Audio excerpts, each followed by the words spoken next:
날씨가 많이 덥습니다. 그죠? 예. 옆에 있는 분들한테 인사하시겠습니다. 더운 여름 건강 조심하세요. 이렇게 하면 인사하시겠습니다. 네. 또 여름 또 그래도 이때가 참 좋잖아요. 그죠? 예. 예. 또 이때가 참 좋은 때입니다. 예. 우리에게 또 뜨거운 때학볕에 시원한 수박을 먹을 수 있는 때 아닙니까? 그죠? 좋게 생각하면 기쁘고 감사한 일이 많은 줄로 압니다. 하나님께서 주신 이 때를 기쁘고 즐겁게 또 행복하고 은혜롭게 보내시기를 주님의 이름으로 축복합니다. 아멘. 오늘 본문은 누가복음 18장 9절부터 14절인데요. 말씀의 제목은 주님의 말씀에 주님의 애정을 느낍니까? 주님의 말씀에 주님의 애정을 느끼고 계신가? 오늘 이 말씀을 통해서 또 주님의 음성을 듣고 주님의 마음을 깨닫는 시간 되기를 간절히 바랍니다. 어떤 식당을 갈 때는 다 기대감이 있죠. 참 맛있을 거야. 근데 사진을 보시면, 이 그림을 보시면 어떻습니까, 얼굴이? 네. 다들 이거를 먹어야 될지 말아야 될지 고민하고 이 기대에 큰 실망한 모습입니다. 네. 자, 이처럼 큰 기대를 하고 갔는데 맛과 서비스에 실망할 때 여러분은 사장님을 조용히 불러서 개선할 점을 알려주십니까? 아니면 그냥 다 못 먹고 조용히 계산하고 나와서는 다시는 안 가십니까? 네. 아무래도 다시는 안 가는 후자일 가능성이 많지 않을까 싶습니다. 미국의 소비자 불만 조사 기관에서 사람들에게 물었어요. 서비스에 불만을 느낄 때 당신은 직접 그 가게의 주인에게 항의한 적이 있습니까? 몇 퍼센트가 항의했을 것 같습니까? 놀랍게도 단 4%만이 항의를 했다는 거예요. 나머지 96%는 아무 말도 하지 않고 또 불만을 말하지 않고 조용히 발길을 끊었다는 것입니다. 근데 우리가 이 가게 입장에서나 혹은 기업의 입장에서 여러분 진짜 무서운 손님은 누구일까요? 4%일까요? 96%일까요? 그렇죠. 96%입니다. 왜입니까? 네, 사실은 이 4%의 손님이 말해주는 그들의 불만, 혹은 그들의 불편함, 혹은 개선점들이 이 가게나 기업의 경영과 또 맛과 품질을 개선하고 발전시키는 데는 훨씬 큰 도움이 되기 때문이죠. 사실 말하지 않는 96%는 말하지 않으니까 사실은 이 가게의 입장에서는 또 이 기업의 입장에서는 도움이 되지 않는 것입니다. 이처럼 세상의 쓴소리도 물론 때로는 상처를 주기도 하고 때로는 도움을 주기도 하지만 그러나 우리가 분명히 알아야 될 사실은 한번 따라 하시겠습니다. 주님의 쓴소리는 100% 애정입니다. 믿으십니까? 아멘. 세상의 쓴소리와 달리 우리 주님이 우리를 사랑하시기 때문에 때로 책망하시고 때로 우리의 숨은 죄악을 주님이 들춰내셔서 참 부끄럽고 아프지만 그러나 그 모든 것이 우리를 사랑하고 애정이 있으시기 때문인 줄로 믿습니다. 히브리서 12장 8절을 함께 같이 읽어볼까요? 징계는 시작.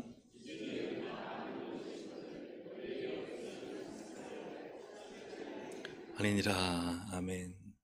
사실 왜 자녀에게 훈계합니까? 여러분 지나가는 아이 붙잡고 훈계합니까? 잔소리합니까? 안 하잖아요. 왜 내 아이에게는 따끔하게 훈계하고 이제 부모 입장에선 잔소리가 아니지만 어쨌든 왜 아이에게 자녀에게 좀 아이가 좀 받아들이기 힘들지만 해야 될 말을 합니까? 그죠, 사랑하기 때문이죠. 애정이 있기 때문입니다. 사실은 주님의 쓴소리는 감사한 것이죠. 그러나 우리가 진짜 무서워하고 두려워야 될 것은 무엇인가? 무엇일까요? 주님이 침묵하시는 겁니다. 주님이 나에게 침묵하시는 거예요. 나에게 말씀을 하지 않으시는 겁니다. 나를 그냥 내버려 두시는 거예요. 여러분, 그게 가장 무서운 것이고 우리 신앙에 있어서는 가장 두려운 것입니다. 왜냐하면 징계가 없으면 사생자라는 거예요. 죽은 아들 없는 아들이라는 거예요. 반드시 믿음의 사람에게는 하나님의 징계가 있어야 됩니다. 그럼 아멘입니까? 그래야 친아들이라는 거예요. 그래야 자녀라는 거예요. 우리가 항상 잘합니까? 언제나 잘합니까? 늘 말씀대로 삽니까? 안 그렇잖아요. 그래서 주님이 우리를 사랑하셔서 우리를 바로 세우는 이 하나님의 교훈은 하나님이 사랑하시기 때문에 우리에게 주시는 은혜인 줄로 믿습니다. 5분 아멘 하셨는데요. 다른 분은 동의하지 않으시나요? 징계는 하나님의 은혜인 줄로 믿습니다. 하나님의 자녀이기 때문에 징계가 있는 줄로 믿습니다. 오늘 본문을 통해서 우리는 바리새인뿐만 아니라 우리를 향한 주님의 그 말씀에서 주님의 애정을 우리가 함께 발견하고 느낄 수 있기를 소망합니다. 첫 번째로 주님의 말씀은 공격이 아니라 애정입니다. 무엇이 아니죠?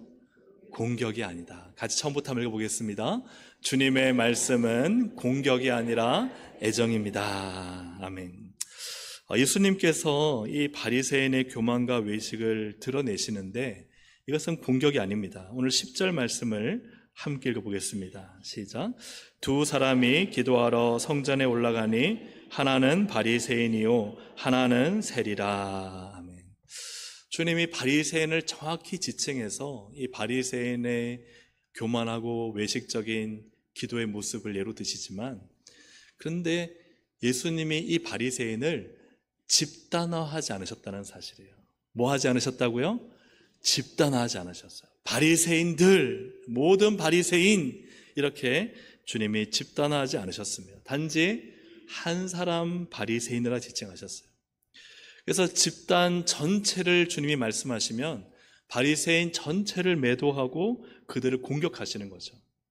그러나 바리새인 가운데 한 사람이라고 함으로써 모든 바리새인이 아니라 바리새인이라고 지칭하시고, 또 이 바리새인에 비추어 사람들이 자기를 돌아보게 하시고 또 영적인 거울에 서게 하심으로써 주님은 이 한 사람 바리새인을 통해서 우리 이 말씀을 듣는 모든 사람이 내가 바리새인이 아닌가, 나는 세리인가 하는 것들을 거울로 보게 하셨다는 사실입니다.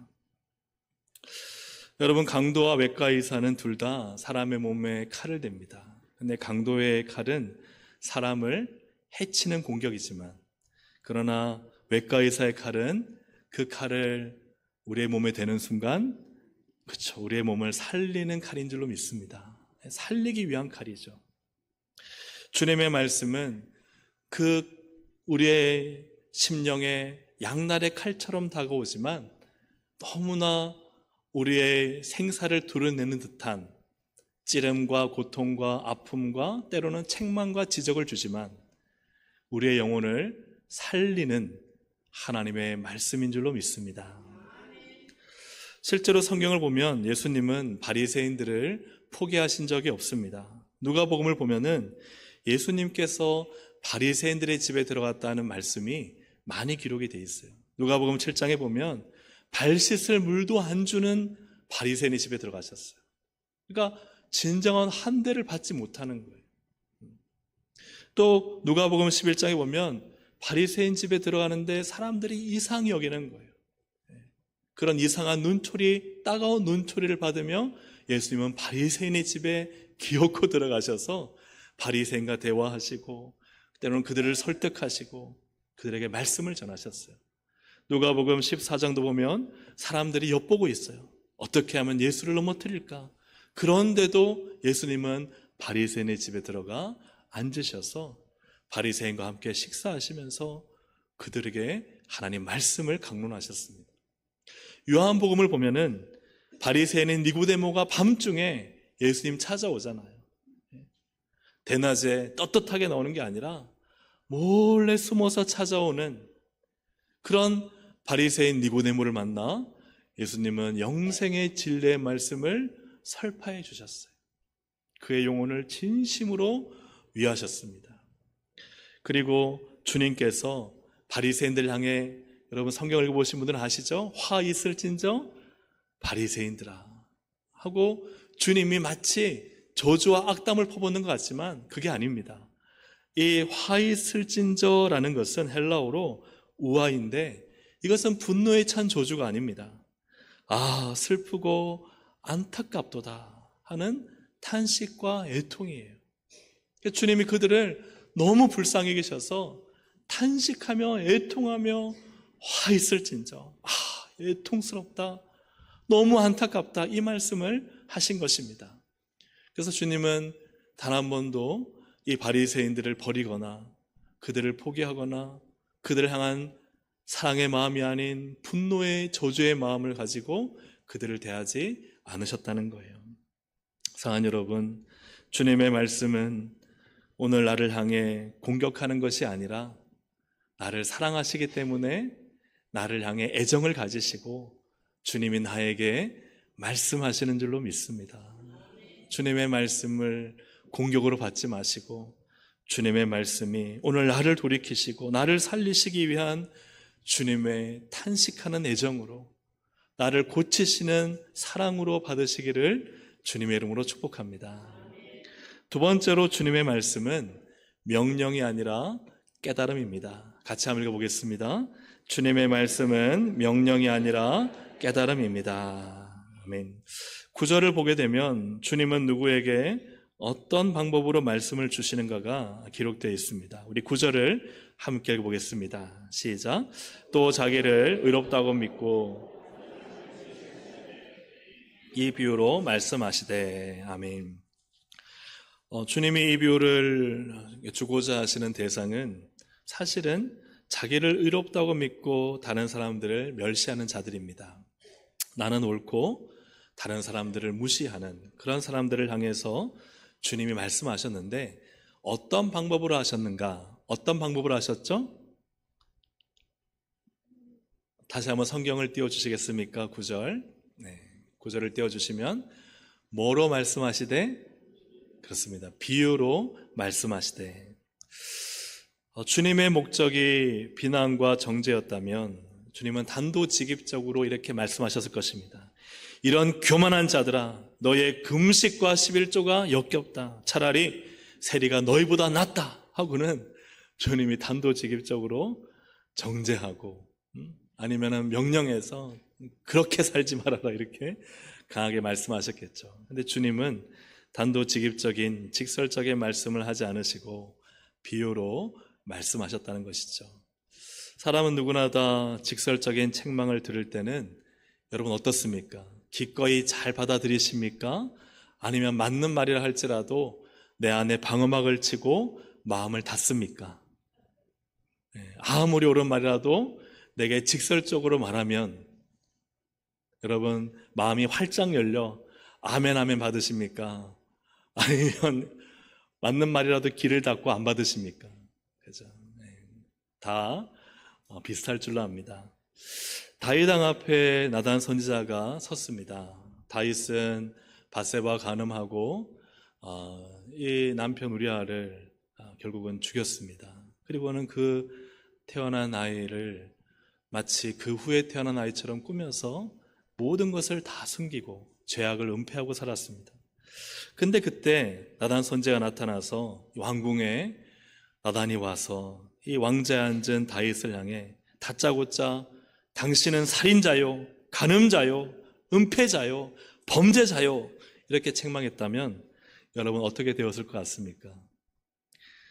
왕의 권력으로 나단을 죽일 수도 있고 혹은 갑자기 일어난 일에 왕강에 부인하며 오히려 숨어버릴 수도 있겠죠. 그러나 나단이 쓴 방법은 비유입니다. 왕이여, 양이 많은 한 부자가 손님이 왔는데 자기 양으로 접대하지 않고 저기 그냥 암양 새끼 하나 그거 간직하면서 그거 키워서 가정을 살리겠다는 그 사랑하는 암양 새끼를 강제로 빼앗아서 손님 대접했습니다. 왕이여 어떻게 생각하십니까? 그러자 어떻게 말하죠? 다윗이 그놈 죽일 놈이다. 그죠? 그놈 죽일 놈이다. 그렇게 말하는 거예요. 여기에서 왜 이 나단이 비유를 썼는가? 이 비유를 통해서 이 다윗은요, 스스로 자신이 누구인지를 말해버린 거예요. 그리고는 나단이 말합니다. 당신이 바로 그 사람입니다. 다윗이 이미 내린 답에 나단이 다시 한번 도장을 찍은 거죠. 그 밧세바, 그 우리아에게서 취해서 결국은 우리아까지 죽이고 빼앗아버린 그 다윗이 바로 다윗이 말한 죽일 그 사람이었던 것입니다. 이처럼 예수님은 비유라는 방법을 통해 깨달을 수 있도록, 본인이 스스로 답을 찾을 수 있도록 그렇게 말씀하셨습니다. 그래서 마가복음 4장 34절 함께 읽어보겠습니다. 시작. 비유가 아니면 말씀하지 아니하시고 다만 혼자 계실 때에 그 제자들에게 모든 것을 해석하시더라. 아멘. 비유가 아니면 뭐 하지 않으셨어요? 말씀하지 않으셨어요. 주님이요, 비유를 자주 사용하셨죠. 씨 뿌리는 비유뿐만 아니라 누룩의 비유, 또 가라지의 비유, 여러 가지 많은 비유를 통해서 말씀하셨습니다. 왜 비유를 사용하셨는가? 우리가 비유를 듣는 순간 사람은 다 저마다의 이미지를 그리게 됩니다. 상상을 하게 되는 거죠. 상상을 하면서 딱 명확한 답이 아니라 그 비유를 통해 무엇을 말하고자 하는가 스스로 의미를 찾게 됩니다. 의미를 찾게 되면 그때 뭘 얻게 되느냐? 깨달음을 얻게 돼요. 아, 이 비유의 뜻은 이것이구나. 그래서 스스로 상상하고 스스로 의미를 찾고 스스로 깨닫게 되는 과정이 바로 이 비유의 과정이에요. 그래서 주님은 단도직입적으로 직설적으로 말씀하시기보다 연상하게 하시고 상상하게 하시고 이야기 속으로 들어오게 하셔서 사람으로 하여금 그 이야기를 들으면서 상상해보고 의미를 찾고 또 정답을 향해 나아가도록 하셨다는 거예요. 오늘 본문에도 바리새인의 기도와 세리의 기도가 이렇게 비교되어서 우리로 하여금 이렇게 연상하게 만듭니다. 우리 10절부터 13절까지를 좀 길지만 함께 읽어보겠습니다. 한번 상상하면서 한번 읽어보겠습니다. 두 사람이 기도하러 성전에 올라가니 하나는 바리새인이요 하나는 세리라. 바리새인은 서서 따로 기도하여 이르되 하나님이여, 나는 다른 사람들 곧 토색, 불의, 간음을 하는 자들과 같지 아니하고 이 세리와도 같지 아니함을 감사하나이다. 나는 일회에 2번씩 금식하고 또 소득의 11조를 드리나이다 하고, 세리는 멀리 서서 감히 눈을 들어 하늘을 쳐다보지도 못하고 다만 가슴을 치며 이르되 하나님이여, 나를 상히 여기소서, 나는 죄인으로소이다 하였나이다. 여러분, 딱 듣는 순간 한쪽에서 바리새인이 기도하는 모습이 그려지지 않습니까? 한쪽에서 세리가 기도하는 모습이 그려지지 않습니까? 그러면서 그것을 통해서 어느 기도가 옳은가 하는 상상을 하게 되고 그 속에서 의미를 찾게 되죠. 그리고 깨달음을 얻게 됩니다. 그리고 주님이 그 비유의 의미를 또 정확히 말씀해 주시죠. 아마 이 본문의 말씀, 이 비유를 우리가 읽었을 때 상상해 본다면 아마 다음처럼 그림을 상상해 볼 수 있습니다. 왼쪽에 그죠? 손을 들고 있는 바리새인의 모습을 연상하게 될 것이고, 오른쪽에 감히 고개를 들지 못하고 가슴을 치며 통곡하는 세리의 모습을 연상하게 되는 것이죠. 이처럼 우리가 비유를 들으면 이미지를 그리게 됩니다. 그래서 의미를 찾게 되고 마침내 진리를 깨닫게 되는 것입니다. 이러한 예수님 말씀을 들을 때 이 말씀을 듣는 바리새인이나 혹은 듣는 우리에게는 이런 생각을 할 수 있습니다. 혹시 내가 바리새인이 아닌가? 나만 옳다 생각하고 다른 사람을 무시하고 멸시하고 있는, 혹시 내가 바리새인은 아닌가? 내가 드린 헌금과 내가 수고한 봉사로 내가 옳다 여기고 교만해 있지 않은가?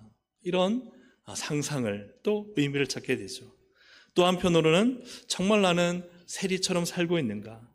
내 죄의 심각성을 깨닫고 하나님 앞에 감히 가지 못한 채 하나님께 불쌍히 여겨달라며 하나님의 은혜를 구하며 기도의 자리에서 무릎을 꿇고 있는가?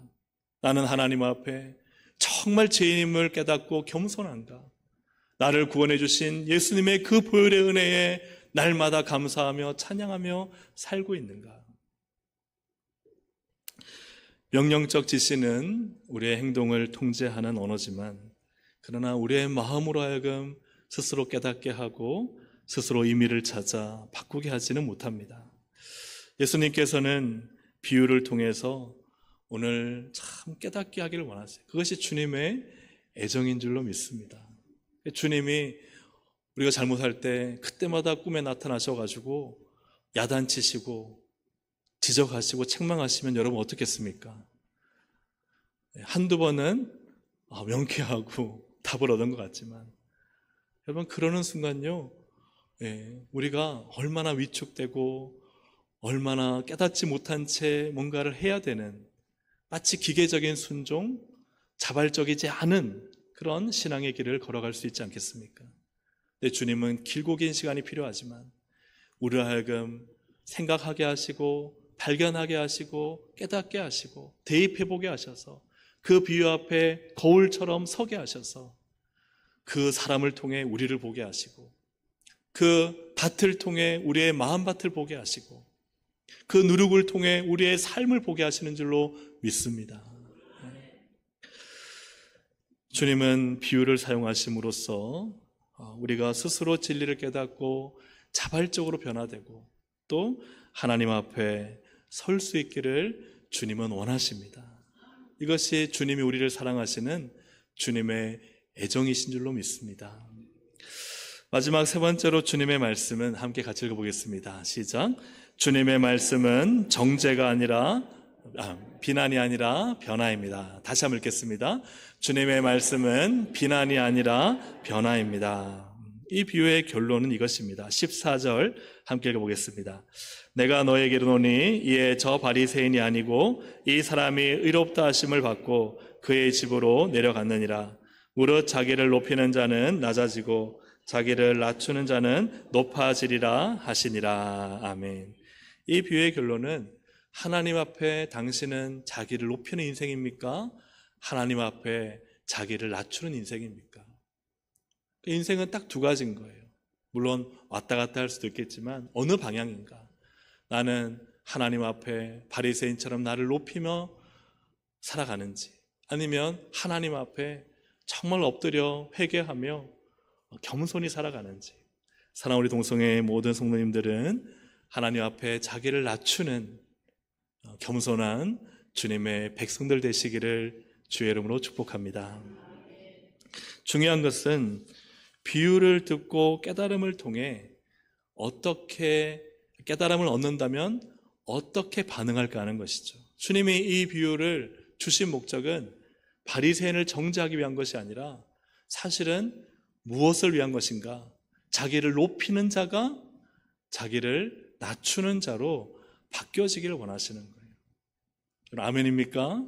아멘. 이 비유를 주신 목적은 바리새인을 불러놓고 세워놓고 정죄하고 비난하고 판단하는 것이 아니라 바리새인들아, 혹은 자기가 옳다 하고 다른 사람을 무시하는 자들아, 하나님 앞에 의로운 사람이 누군지 아느냐? 깨닫고 이제는 자기를 낮추는 삶을 살면 하나님께서 어떻게 하시리라? 높이실 것이다. 이러한 변화를 주님이 촉구하시는 것입니다. 정말 이 비유를 잘 깨달았다면, 이 비유가 마음속에 들어왔다면, 이 비유 앞에 내가 서 있다면, 그렇다면 혹시 내 안에 다른 사람을 무시하고 멸시했던 모습은 없는지, 나는 옳고 의롭다 여기며 그러며 또한 교만해 있지는 않은지 우리 자신을 돌아보게 되고, 그리고 세리의 자리로 내려가게 됩니다. 하나님, 저를 불쌍히 여겨 주십시오. 내가 죄인입니다. 주님 앞에 저를 낮추겠습니다. 주님이 높여주셔야 됩니다. 이것이 주님이 이 비유를 통해 우리에게 진정 원하시는 모습인 줄로 믿습니다. 그러므로 주님이 우리를 향해 애정을 가지시는 것은 우리가 변화되고 성숙해지는 것입니다. 히브리서 12장 11절 말씀을 함께 읽어보겠습니다. 무릇 징계가 당시에는 즐거워 보이지 않고 슬퍼 보이나 후에 그로 말미암아 연단받은 자들은 의와 평강의 열매를 맺느니라. 아멘. 여러분, 주님 앞에 때로는 주의 말씀이 또 우리의 인생 가운데 주시는 징계가 즐거운 사람이 누가 있겠습니까? 기쁜 사람이 누가 있겠습니까? 힘들고 아프고 슬프지만 그러나 반드시 그 연단의 과정을 거치면 주님은 우리에게 의와 평강의 열매를 주시는 줄로 믿습니다. 여러분, 몸에 좋은 약은 어떻다 그러죠? 쓰다고 합니다. 몸에 좋은 약은 쓰다고 합니다. 여러분, 혹시 우리가 몸이 좀 피곤하거나 힘들거나 혹은 또 감기가 걸려서 우리가 좀 빨리 몸을 회복하기 위해서 영양수액을 맞아보신 분이 있으시죠? 병원에 누워있으면 닌겔을 꽂아서 영양수액을 맞게 하는데, 여러분 혹시 영양수액을 마셔본 분 계신가요? 없으시죠? 제가 얼마 전에 만나본 분 중에 이 그림에 나오는 이분은 아닙니다. 네. 영양수액을 마신 분이 계세요. 너무 힘들어서 병원에 갔는데 시간이 없어서 이거를 다 1시간 동안 맞지 못하고 뽑아달라 그래서 그걸 마시고 일하러 간 분을 제가 직접 만났습니다. 근데 그 맛이 어땠느냐? 썼다 그래요. 엄청 썼다고 합니다. 영양소액마다 좀 차이는 있겠지만 그분이 마신 것은 그렇게 쓴 게 없었대요. 그렇게 쓴 게 없었대요. 자기가 쓸게도 맛을 봤는데 그보다 훨씬 더 썼다고 합니다. 근데 그거를 마셨는데 그래도 효과는 있었대요. 여러분, 바쁘다고 수액을 마시지 마시기를 바랍니다. 몸에 좋은 것은 쓰다 하는 말이 실감이 나더라고요. 여러분, 참 우리는 말씀이요, 꿀송이보다 단 줄로 믿습니다. 근데 그 꿀송이보다 단 말씀은요, 사실은요, 내 영혼에 쓰기 때문에 사실은 단 거예요. 그 말씀의 그 씀을 통과하고 나면, 야, 정말 하나님 말씀이 내게 꿀송이보다 달구나. 진짜 말씀이 진리구나. 말씀이 양약이구나. 말씀이 능력이구나. 말씀이 내 인생의 열쇠구나. 그걸 경험하게 돼요. 그 주의 말씀이 내 인생의 빛처럼 비춰주고 있고, 오늘 내가 살아야 될 길을 보여주고 있고, 그 말씀을 의지하니 두려움과 좌절은 사라지고 그 말씀의 능력과 힘이 내 안에 강하게 부어지는 걸 경험하게 됩니다. 근데 반드시 그러려면은 이 말씀이 내게 부딪혀서 내 안에서 갈등을 일으키고 싸우고, 그런 중에 내가 말씀을 견고하게 믿고 신뢰하고 말씀으로 살겠습니다 결단하는 그 과정을 통과할 때, 여러분, 말씀은요 꿀송이보다 달게 됩니다. 여러분, 그 은혜를 경험하는, 또 그 날마다 그 은혜 속에 살아가는 우리 동성애 가족들이 되시기를 주님의 이름으로 축복합니다. 사람의 쓴소리는 물론 우리의 영혼의 인생에 도움이 되지만 때로는 상처가 되고 또 아픈 소리가 되고 어떨 때는 평생 잊혀지지 않는 칼날이 될 때가 있어요. 저도 사역하면서 부목사로 있을 때 한 분 목사님으로부터 참 좋은 도움을 받아 생각하는데, 근데 그 도움이 나를 위한 도움이 아니었던 거예요. 그분이 저를 붙들고 30분, 1시간씩 저에게 얘기를 해주십니다. 쉽게 표현하면 잔소리도 하시고 또 야단도 치시고 설득도 하시고, 저는 그분이 정말 저를 위해서, 제가 목회자로 잘 세워지기 위해서 주시는 말씀으로 받고 노력하고 애썼어요. 감사합니다. 많은 변화와 성장이 있었습니다. 그런데 그분이 한 번은 그렇게 표현하시는 거예요. 내가 못 견디겠다. 그래서 그때 깨달았어요. 이분은 자기가 너무 힘들고 자기가 괴로워서 나를 바꾸려고 했던 거구나. 정말 나를 위해서 자기가 수고하고 희생해 주신 것이 아니라 자기의 눈에 거슬리고 자기가 힘드니까 나를 어떻게든 바꿔서 자기 마음에 맞게 하려, 물론 모든 마음은 아니었겠지만 그 대화 속에 그걸 느꼈어요. 그래서 제가 참 한편으로는 고마우면서도 한편으로는 제가 마음 한편으로 참 실망이 되었던 적이 있습니다. 사람의 쓴소리가 그렇잖아요. 내게 참 사랑해서 도움을 주는 말도 있지만 어떨 때는 내 마음을 갈기갈기 찢어서 아픔과 상처를 주는 말이 될 때도 있지 않습니까? 그러나 여러분, 우리 주님의 소리는 우리를 살리고 우리를 변화시키고 무조건 은혜로운 양약이 되는 줄로 믿습니다.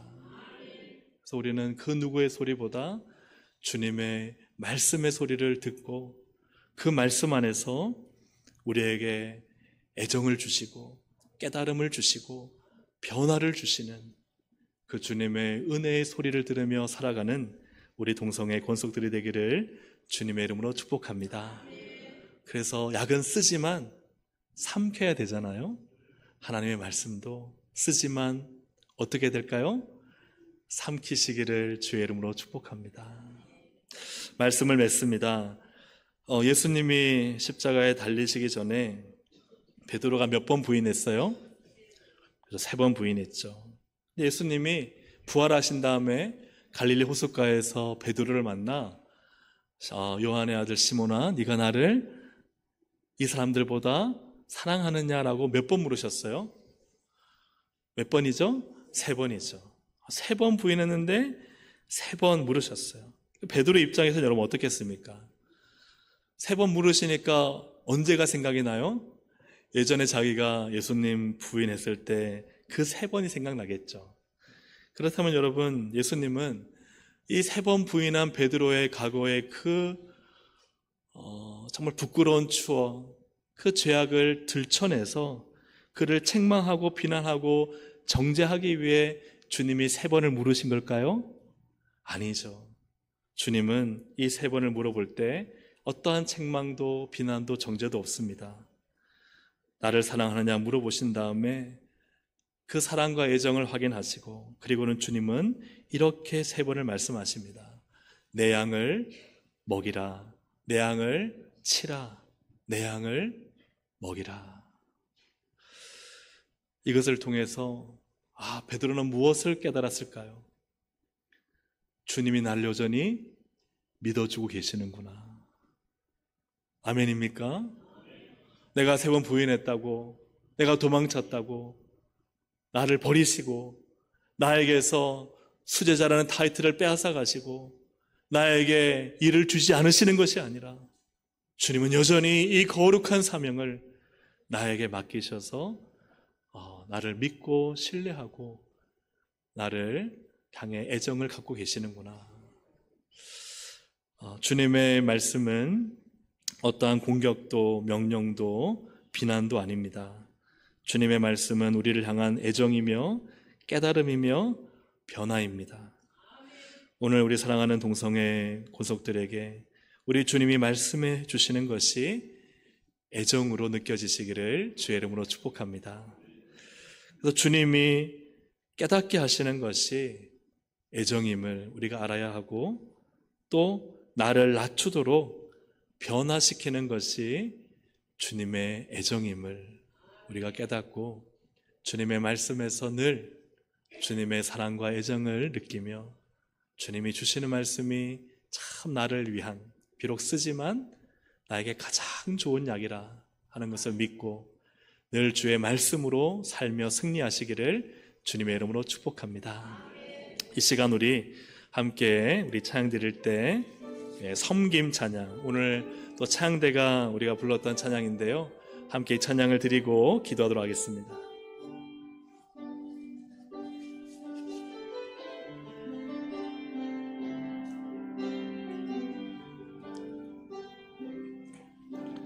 하늘의 영광을 다 버리고 낮은 이곳에 내려오신 죽기까지 나를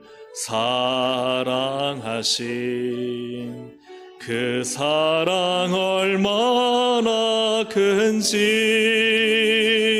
우리가 높아지면 그가 낮추시리, 우리가 낮아지면 그가 높이시리. 하나님이 원하시는 자신은 세상으로 나 자신을 낮추는 섬김으로 내 발을 닦아주사 먼저 섬기시고 서로 사랑하라고 말씀하시었네.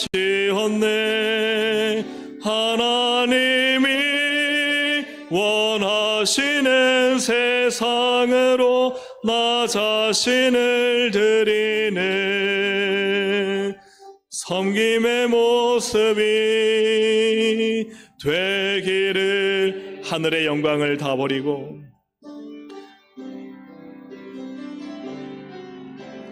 하늘의 영광을 다 버리고 낮은 이곳에 내려오신 죽기까지 나를 사랑하신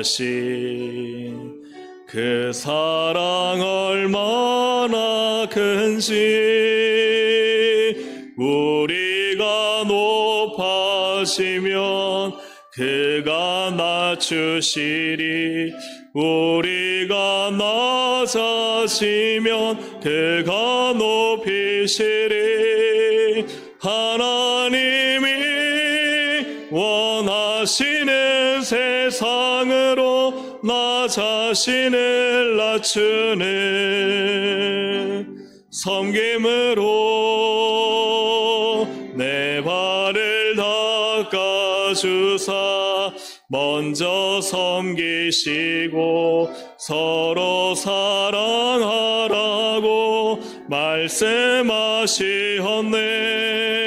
하나님이 원하시는 세상으로 나 자신을 드리는 섬김의 모습이 되기를.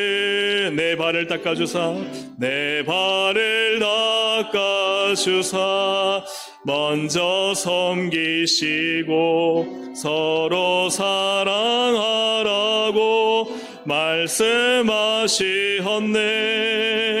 하나님이 원하시는 세상으로 나 자신을 드리는 섬김의 모습이 되기를.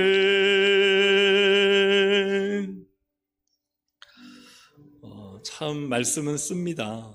왜냐하면 세상은요, 군림해라, 더 높아져라, 그 이야기를 하는데요, 교회는 주님이 섬기신 것처럼 섬겨라 하니까 얼마나 쓰고 힘듭니까?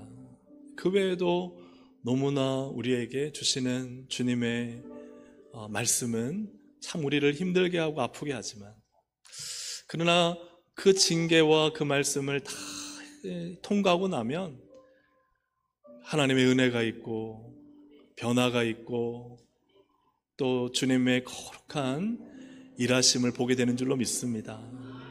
그래서 하나님께서 오늘 말씀을 통해 나에게 어떤 깨달음을 주셨는지, 거울 앞에서 나를 볼 때 어떤 나를 발견했는지, 바리새인과 세리 중에 나는 어떠한 사람인지 우리 자신 한번 거울을 보고 비친 나의 모습을 발견해서 주님 앞에 쓰지만 말씀을 삼키겠습니다. 아프지만 주의 말씀은 내가 삼키겠습니다. 우리 이 믿음을 가지고 우리 시간 함께 기도하기를 원합니다. 주여 한번 부르고 기도하시겠습니다. 주여. 하나님 아버지, 네 감사합니다. 우리가 주의 말씀은 우리를 살리는 말씀이요, 우리를 향한 강한 사랑과 애정이 있는 말씀입니다. 우리를 살리고자, 우리를 하나님의 사람으로 살게끔 하기 위해, 또 교회가 교회 되게끔 하기 위해 하나님 우리에게 너무나 하나님 부딪힐 때 힘들고 쓰고 아픈 말씀을 주시지만, 그러나 주님의 말씀의 양날의 검은 우리를 살리고 우리를 고치고 우리를 새롭게 하고 우리를 변화시키시며 우리를 주님 닮아가게 하고 우리가 주님의 사람으로 살게 하는 말씀의 능력, 말씀의 양식임을 믿습니다.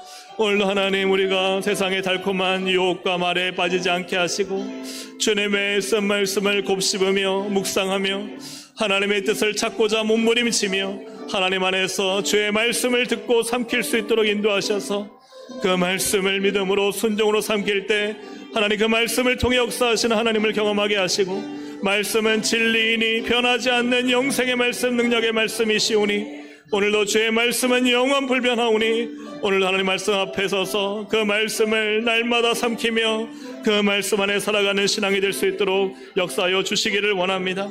하나님, 주님의 진짜 마음을 깨닫게 하여 주시고 주의 말씀이 나를 찌르고 아프게 할 때 나를 살리시는 애정임을 믿고 늘 깨닫고 발견하고 순종하여 변화되어 하나님의 뜻의 기쁜 자리로 나갈 수 있도록 인도하여 주시고, 날마다 하나님 앞에 겸손하게 엎드리는 저희의 신앙이 될 수 있도록 성령님 역사하여 주시옵소서.